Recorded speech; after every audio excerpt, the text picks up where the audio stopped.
টানা দ্বিতীয়বার বিশ্ব চ্যাম্পিয়ন হওয়ার সোনালী সুযোগ একদম হাতের নাগালেই ছিল আর্জেন্টিনার।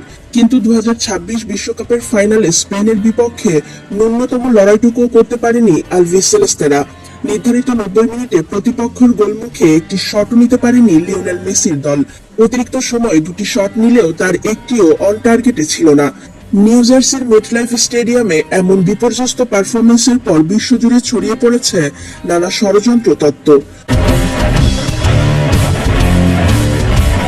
ফাইনালের পর সামাজিক মাধ্যমে একটি ড্রেসিং রুমের ভিডিও দ্রুত ছড়িয়ে পড়ে, যেখানে দেখা যায় মাঠে নামার আগে সতীর্থদের উদ্দেশ্যে মেসি বলছেন, সবাই শান্ত হও, চলো আমরা শান্ত থাকি, শুধু খেলার কথা ভাবি, ঠিক আছে, চলো আমরা অন্য সবকিছু ভুলে যাই, শুধু খেলায় মনোযোগ দিই। মেসির এই সবকিছু ভুলে যায় মন্তব্যকে কেন্দ্র করে তৈরি হয় নানামুখী বিতর্ক।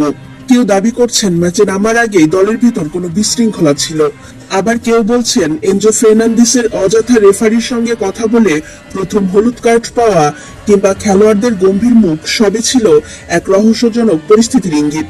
তবে এসব জল্পনা কল্পনা ও ষড়যন্ত্রের গল্পকে পুরোপুরি ভিত্তিহীন বলে উড়িয়ে দিয়েছেন আর্জেন্টিনার সহকারী কোচ রবার্তো ফ্যাবিয়ান আয়ালা।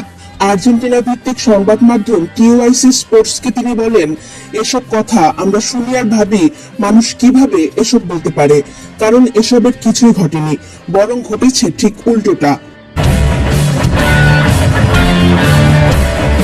স্পেনের আধিপত্য স্বীকার করে আয়ালা যোগ করেন, একটি দল আমাদের ছাড়িয়ে গেছে, বিষয়টি এতটুকুই, এর বাইরে কিছু খোঁজার দরকার নেই, আমাদের শুধু মাঠের ফুটবল নিয়ে কথা বলা উচিত, যা সত্যি ঘটেছে।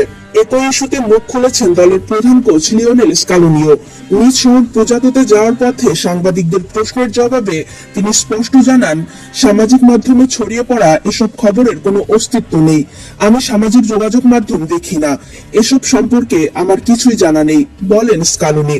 কিন্তু স্কোয়াডের মধ্যে একতা ছিল কিনা কিংবা কোনো অন্তর্দ্বন্দ্ব চলছিল কিনা এমন প্রশ্নে ক্ষোভে ফেটে পড়েন এই সফল কোচ। লাফিয়ে গাড়ি থেকে বের হয়ে দৃঢ় কণ্ঠে তিনি বলেন, আমি বিশ্বাস করতে পারছি না আপনারা কি বলছেন, আমরা একেবারে ভিন্ন পথে হাঁটছি। গুরুত্বপূর্ণ বিষয় হলো এই ছেলেরা তাদের সবটুকু উজাড় করে দিয়েছে, এই জার্সিতে তারা জাত চিনিয়েছে এবং আমাদের সেদিকেই মনোযোগ দেওয়া উচিত।